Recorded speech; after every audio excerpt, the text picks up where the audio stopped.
ಆದರೆ ನನಗನ್ಸುತ್ತೆ ಮಹಿಳಾ ದಿನಾಚರಣೆ ಒಂದು ದಿನ ಮಾತ್ರ ಅಲ್ಲ, ಪ್ರತಿದಿನ ಕೂಡ ಮಹಿಳೆಯರ ದಿನವಾಗಿರ್ಬೇಕು ಅಂತ ನನಗನ್ಸುತ್ತೆ. ಮಹಿಳೆಯರು ಬರೀ ಒಂದು ಕಾರ್ಯಕ್ರಮದಲ್ಲಿ ಮಾತ್ರ ಭಾಗವಹಿಸಿ ನಾವು ಇದನ್ನೆಲ್ಲ ಮಾತಾಡಿ ಇಲ್ಲಿಂದ ಹೊರಗೆ ಹೋಗುವಾಗ ಇದನ್ನು ಮರೆತು ಹೋಗಬಾರ್ದು.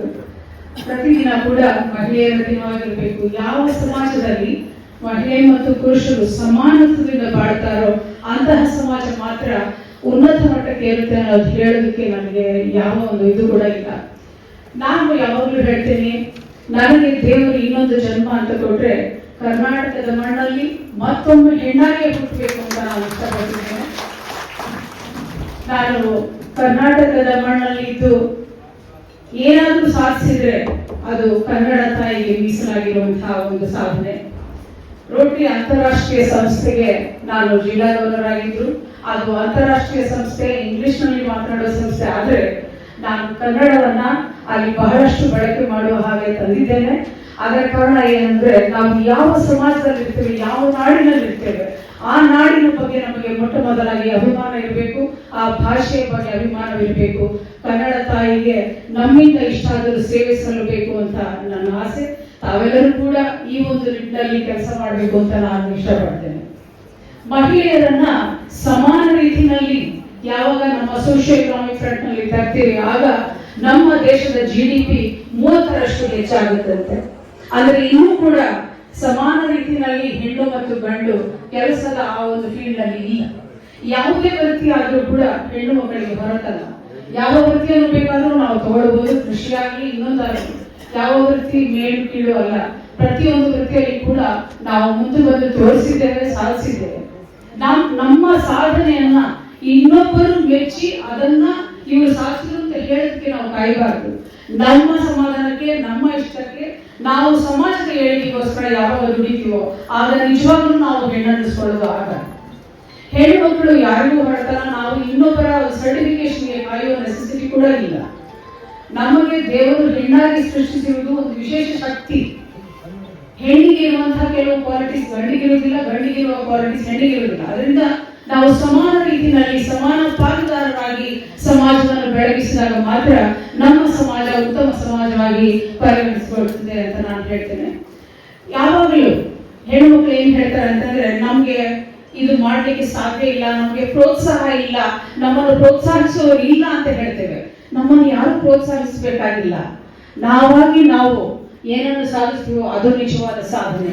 ಅಡೆತಡೆಗಳು ಹೆಣ್ಣಿಗೆ ಮಾತ್ರ ಅಲ್ಲ, ಗಂಡಿಗೆ ಕೂಡ ಅಡೆತಡೆಗಳು ಬರ್ತದೆ. ಅವರ ಒಂದು ಕೆಲಸದ ವೃತ್ತಿಗಳಲ್ಲಿ ಕೂಡ ಅವರಿಗೆ ತೊಂದರೆಗಳು ಇರ್ತವೆ. ಆದ್ರೆ ನನಗೆ ಹೀಗಿದೆ, ನಾನನ್ನು ಪ್ರೋತ್ಸಾಹಿಸುವುದಿಲ್ಲ, ನಾನು ಹೆಣ್ಣಾಗಿ ಮುಂದೆ ಬರಲಿಕ್ಕೆ ಆಗೋದಿಲ್ಲ ಅನ್ನೋ ಯೋಚನೆ ಬೇಡ. ನಿಮಗೆ ನೀವು ಎಷ್ಟೇ ಸಲ ಬಿದ್ದರೂ ಕೂಡ ಮತ್ತೆ ಎದ್ದು ನಿಲ್ಲುವಂತಹ ಶಕ್ತಿ ಹೆಣ್ಣಿಗಿದೆ. ಆ ಶಕ್ತಿಯನ್ನು ಉಪಯೋಗಿಸಿ ಮತ್ತೆ ಎಂಥ ಚಾಲೆಂಜ್ ಬಂದರೂ ಕೂಡ ನಾವು ಎದ್ದು ನಿಲ್ತೇನೆ ಅನ್ನೋ ಧೈರ್ಯ ಇದ್ದಾಗ ಮಾತ್ರ ಹೆಣ್ಣು ಏನನ್ನಾದರೂ ಸಾಧಿಸಲಿಕ್ಕೆ ಸಾಧ್ಯ.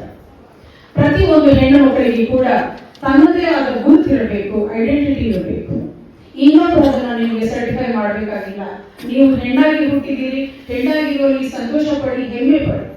ಆದರೆ ಇನ್ನೊಬ್ಬರು ನಮ್ಮನ್ನು ಗುರುತಿಸಬೇಕು, ನಮಗೆ ಅವಕಾಶ ಕೊಡುವುದಿಲ್ಲ ಅಂತ ಹೇಳಿದ್ರೆ ನಾನು ಒಪ್ಪುವುದಿಲ್ಲ. ಅವಕಾಶಗಳು ಸಮಾನವಾಗಿ ದೇಶದಲ್ಲಿ, ಭೂಲೋಕದಲ್ಲಿ ಎಷ್ಟು ಬೇಕಾದರೂ ಇದೆ. ಅವಕಾಶವನ್ನು ತಗೊಂಡು ಮುಂದೆ ಹೋಗೋದು ನಿಮ್ಮ ಕೈಲಿದೆ. ಏನಾಗಲಿ, ಕಷ್ಟ ಬರಲಿ, ಕಾರ್ಪಣ್ಯ ಬರಲಿ, ಆದರೆ ಕೂಡ ಸಾಧಿಸುವ ಛಲ ಇದ್ದರೆ ಹೆಣ್ಣಾಗಲಿ ಗಂಡಾಗಲಿ ಖಂಡಿತವಾಗೂ ನಾವು ಸಾಧಿಸಬಹುದು. ಅದನ್ನು ನಾನು ನನ್ನ ಸ್ವಂತ ಅನುಭವದಿಂದ ನಾನು ಹೇಳಲಿಕ್ಕೆ ಸಾಧ್ಯ.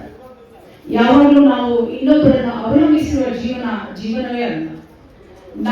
ನಮ್ಮನ್ನು ನಾವು ಸ್ವಾವಲಂಬಿಗಳನ್ನಾಗಿ ಆಗಿಸುವ ದಿನ ನಿಜವಾಗ್ಲೂ ನಾವು ಸಾಧಿಸಿದೀವಿ ಅನ್ನೋ ಒಂದು ಭಾವನೆ ನಮಗೆ ಬರ್ತದೆ. ಹೆಣ್ಣು ಮಕ್ಕಳು ಯಾವಾಗಲೂ ಅಬಲೆಯರು ಅಂತ ನಾನು ನಂಬುದಿಲ್ಲ. ನಾವು ಸಬಲೆಯರು. ನಮಗೆ ಸಾಧಿಸುವ ಛಲ ಇದೆ, ಸಾಧಿಸುವ ಒಂದು ವಾತಾವರಣವಿದೆ, ಎಷ್ಟು ಬೇಕಾದರೂ ಅವಕಾಶಗಳು ಇದೆ.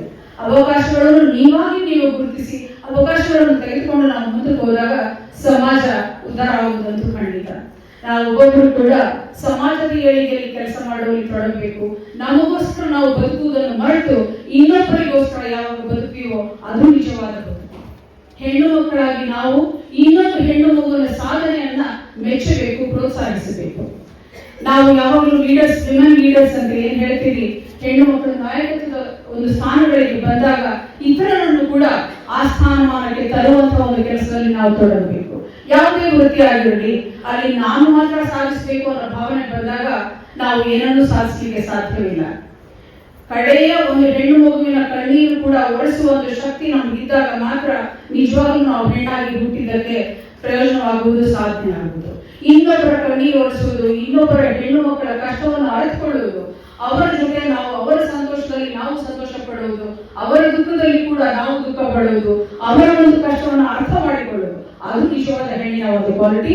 ಆ ಒಂದು ಹೆಣ್ಣಿನ ಒಂದು ದೃಷ್ಟಿಯಿಂದ ನಾವು ನಿಜವಾಗ್ಲೂ ಸಮಾಜವನ್ನು ಬೆಳೆಸಿದರೆ ಕರ್ನಾಟಕ ರಾಜ್ಯ ಮಾತ್ರ ಅಲ್ಲ, ಈ ದೇಶದ ಇಡೀ ಜಗತ್ತಿನ ಪ್ರತಿಯೊಂದು ಹೆಣ್ಣು ಮಗು ಕೂಡ ನಮ್ಮನ್ನು ನೆನೆಸಿಕೊಂಡು ಸಂತೋಷ ಪಡ್ತಾರೆ. ಅಂತಹ ನಿಟ್ಟಿನಲ್ಲಿ ನಾವು ಒಬ್ಬೊಬ್ಬರು ಕೂಡ ನಡೀಬೇಕು. ಮತ್ತೊಮ್ಮೆ ಹೇಳ್ತೇನೆ, ಇನ್ನೊಂದು ಜನ್ಮ ಅಂತಿದ್ದರೆ ಮತ್ತೊಮ್ಮೆ ಹೆಣ್ಣಾಗಿ ಹುಟ್ಟಬೇಕು, ಕನ್ನಡದ ಮಣ್ಣಲ್ಲೇ ಹುಟ್ಟಬೇಕು ಅಂತ ಆಸೆ ಪಡ್ತೇನೆ. ನನ್ನ ಮಾತುಗಳನ್ನು ಮುಗಿಸ್ತೇನೆ. ಧನ್ಯವಾದಗಳು. ಜೈ ಹಿಂದ್, ಜೈ ಕರ್ನಾಟಕ.